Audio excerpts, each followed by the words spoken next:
梅雨の季節6月に作って飾りたいアジサイの折り紙ブーケを作っていきましょう。まずはアジサイのお花を折って作っていきます。こちらの動画は動画レッスン折り紙ブーケキットのダイジェスト版になっています。アジサイを作るための折り紙、ワイヤー、パールの飾り、ペーパー、リボン、ブーケのベースとなる土台、ケース、作り方の詳しい動画をセットしてキット販売しています。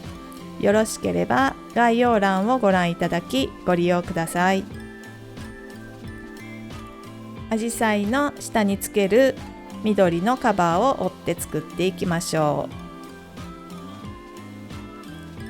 作り方の動画にはテロップやナレーションをたくさん入れています。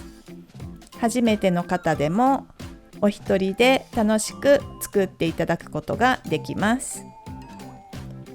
アジサイのお花ができたらお花を組み合わせてブーケにしていきましょう。お花を7つ集めて1つのアジサイのお花をイメージしブーケに仕上げていきます。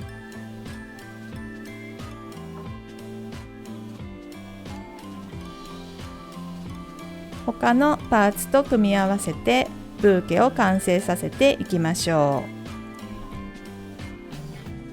最後はリボンの先を可愛くカットして仕上げていきましょう。リボンを半分にふんわりと折り曲げ、輪っかになっていない方からカットします。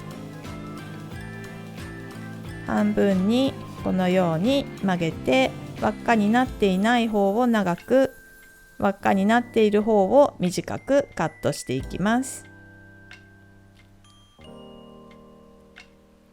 こんな感じにカットしてください。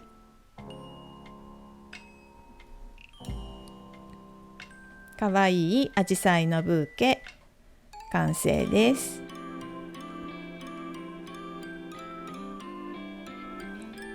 皆さんも作ってみてくださいね。人気のピンクバージョンはこんな感じになっています。